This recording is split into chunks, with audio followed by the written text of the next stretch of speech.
ஜெய் ஸ்ரீராம். வணக்கம். தந்தை சொல் மிக்க மந்திரமில்லை, இதுவே இன்றைய தலைப்பு. ஈன்று புறந்தறுதல் தாய்க்கு கடனே, சான்றோன் ஆக்குதல் தந்தைக்கு கடனே. இதை பெரியவர்கள் கூறியிருக்கிறார்கள். ஒரு தந்தையின் கடமை தன் மகனை கல்வி கேள்விகளில் சிறந்தவனாகவும் சான்றோனாகவும் ஆக்குவது.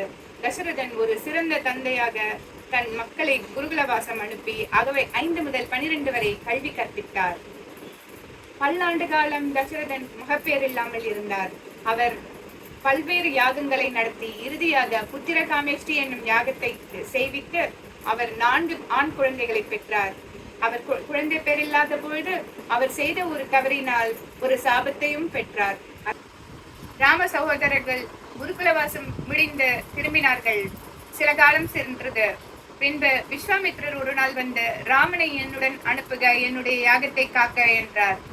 தசரதனும் பலவாறு சிந்தித்து வசிஷ்டரின் முடிவை கேட்டு ராமனை அனுப்புகிறார். அப்பொழுது அவர் விஸ்வாமித்ரரிடம், நல் தந்தை நீ, தனித்தாயும் நீ, இவருக்கு எந்தை தந்தனன், ஏண்டா செய்க என்று கூறி ராமர் லக்ஷ்மணர் இருவரையும் சேர்த்து அனுப்புகிறார். ராமனும் தந்தையின் சொல்லை சிரமேற்கொண்டு செல்கிறார். தாடகை பாவத்தின் மொத்த உருவமாக இருப்பவள், மொத்த உருவத்தின் உருவமாகவும் இருப்பவள். குருவின் சொல்லை தட்டாது ராமன் அவளை வதைக்கிறார். அதை வெடுத்த தாடகை சினத்தை ஓர் கனைவிடுத்து யாகமும் நடத்திய ஒரு மிகுத்த வாசிலை முறித்த மாயவன் மருகனே என்று அருணகிரிநாதர் குறிப்பிடுகிறார். அதாவது தாடகையை வதைத்து ஒரே கணையில் வதைத்து யாகத்தை காப்பாற்றி பின் ஒரு பெரிய சிவதனுசை முறித்து சீதையை மணந்த மாயவனாகிய ராமனின் மருமகனே என்று முருகனை குறிப்பிடுகிறார். சீதையை மணந்த ராமன் அரண்மனையில் வாழ்ந்து வருகிறார். ஒரு நாள் தசரதன் உரிய பருவம் வந்தவுடன் தவம் மேற்கொள்ளவிருப்பதை சொல்லி ராமனுக்கு முடி சூட்ட கருதுகிறார். ராமனை அழைத்து அவனுக்கு முடி சூட்ட இருப்பதை அறிவிக்கின்றனர்.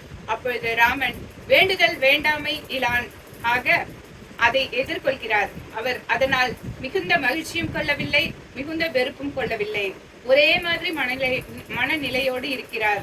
பின்பு கைகேயி மற்றும் கூனியின் சதியால் அவர் 14 ஆண்டுகள் காட்டிற்கு செல்ல வேண்டும் என்றும் முடியை பரதனுக்கு கொடுக்க வேண்டும் என்றும் கூறுகின்றனர்.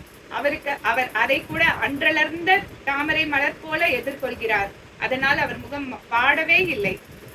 அதை கம்பர் அப்பொழுது அலர்ந்த செந்தாமரை மலரினை வென்றது அம்மா என்று குறிப்பிடுகிறார். ராமன் தாமரை இலை தண்ணீர் போல வாழ்ந்து காட்டினான். தந்தையினை நேரில் சென்று விடை பெற்றால் அவர் மனம் பொறுக்காது என்று தன் துணை தாதை பாதம் அத்திசை நோக்கி தாழ்ந்த என்று அவர் இருந்த திசையை நோக்கி கும்பிட்டு விட்டு சென்றார் காட்டுக்கு. ராவண யுத்தம் முடிவுற்றது.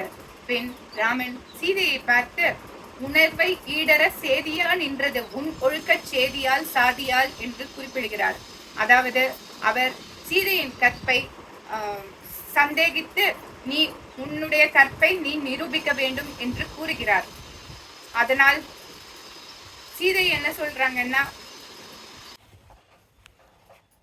மனத்தினால் வாக்கினால் மறு உற்றேன் எனில் சினத்தினால் சடுதியில் தீ செல்வா என கூறி அக்னி பிரவேசம் செய்கிறாள் சீதை. ராமனின் மனதில் சீதையை பற்றி எந்த விதமான ஒரு சந்தேகமும் இல்லை. ஆனால் அவன் மனதிலே கனன்று கொண்டிருந்தது என்னவென்றால், கைகேயையும் பரதனையும் தன் தந்தை தள்ளி வைத்ததுதான். எனவே அவன் தன்னுடைய மனைவியை ஏற்றுக்கொள்ள மறுக்கிறான். அவனை ஏற்றுக்கொள்ள வற்புறுத்துகின்றனர் தேவர்களும் மற்றவர்களும். இருப்பினும் அவன் ஒத்துக்கொள்ளவே இல்லை. இறுதியில் மேலுலகில் இருந்து தசரதன் வந்து ராமனை கட்டி கொள்கிறார். அப்பொழுது அவர் கைகையால் புண்பட்ட இதயம் இப்பொழுதுதான் ஆறியது என்கிறார். பின் அவரும் சீதையை ஏற்றுக்கொள்ள வலியுறுத்துகிறார். அப்பொழுது ராமன், என்னுடைய தாய் என்ன தவறு செய்தால்? கைகேயி எந்த தவறும் செய்யவில்லை. என்னுடைய சகோதரனான பரதனும் எந்த தவறும் செய்யவில்லை. அவர்கள் இருவரையும் நீங்கள் ஏற்றுக்கொள்ளுங்கள் என்று கூறுகிறார். தசரதனும் அவர்களை ஏற்றுக்கொள்கிறார். ராமனும் சீதையை தன் மனைவியாக ஏற்றுக்கொள்கிறார். இவ்வாறு தந்தையின் சொல்லை ராமன் ஒவ்வொரு காலகட்டத்திலும் சிறிய வயதிலிருந்து வயது முதிர்ந்த வயதிலும் தட்டாத சிரமேற்கொண்டு தந்தை சொல் மிக்க மந்திரமில்லை என்று வாழ்ந்து காட்டினார். பரசுராம அவதாரம் என்பது ராம அவதாரத்திற்கு முந்திய அவதாரமாகும். அவர் ஜமதக்னி முனிவர் ரேணுகா தேவி அவர்களின் புதல்வராக அவதரித்தார். ரேணுகா தேவி ஒரு கந்தர்வனுடைய நிழலை பார்த்து மயங்கியதால் கற்பிழந்தவளாக கருதப்பட்டாள். அதனால் அவர் தலையை தந்தையின் ஆணையால் கொய்தான் பரசுராமன்.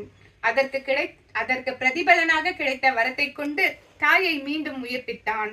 பழைய நினைவுகள் ஏதுமின்றி அவளே படைவீடு ரேணுகாதேவியாக வணங்கப்படுகிறாள். இவ்வாறு பரசுராம அவதாரத்திலும் ராமர் தந்தை சொல்லும் மிக்க மந்திரமில்லை என்ற கொள்கையை சிறமேற்கொண்டு வாழ்ந்தார்.